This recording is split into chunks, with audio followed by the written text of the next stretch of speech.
শুরু না হতেই শেষ হয়ে গেল তাজা তরুণ এক প্রাণ, যার স্বপ্ন ছিল গানে গানে শ্রোতাদের মন জয় করা। সেই পথেই চলছিল তার যাত্রা। তার গাওয়া বেশ কিছু গান পেয়েছিল জনপ্রিয়তাও, এর মধ্যে আমার দেহ খান গানটি অন্যতম। শ্রোতাদের মন জয় করার এই যাত্রা অনন্তকালের যাত্রা হয়ে গেল তার। সব স্বপ্ন, আশা ও প্রত্যাশার বারুদ জ্বলে ওঠার আগেই নিভে গেল তার জীবন প্রদীপ। বলছি তরুণ প্রজন্মের অড সিগনেচার ব্যান্ডের গায়ক ও গিটারিস্ট আহসান তানভীর পিয়ালের কথা। এক সড়ক দুর্ঘটনায় ভোকালিস্ট ও গিটারিস্ট তানভীর আহসান পিয়ালের মৃত্যুর পর অনির্দিষ্টকালের জন্য ব্যান্ডের সব কার্যক্রম বন্ধ ঘোষণা করেছে অড সিগনেচার।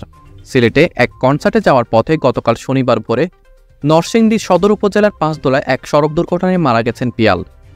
ব্যান্ডের সদস্যদের বহনকারী মাইক্রোবাসের চালক আব্দুস সালামও মারা গেছেন। ব্যান্ডের বাকি সদস্যরা আহত হয়েছেন।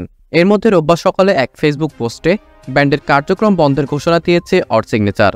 ব্যান্ডটির নতুন অ্যালবাম প্রকাশের কথা ছিল, সেটিও আটকে গেল। আপাতত নতুন কোনো শোতেও পাওয়া যাবে না অড সিগনেচারকে। পিয়ালকে হারানোর শোক সামলিয়ে অড সিগনেচার কবে ফিরবে তা এখনও কেউ জানে না। গতকাল দুপুরে পিয়ালের মৃত্যুর খবর পাওয়ার পর সামাজিক যোগাযোগ মাধ্যমে শোকের ছায়া নেমে এসেছে। তরুণ গায়কের অকাল প্রয়াণে শিরোনামহীন, অ্যাশেজ, শূন্যসহ বেশ কয়েকটি ব্যান্ড শোক জানিয়েছে।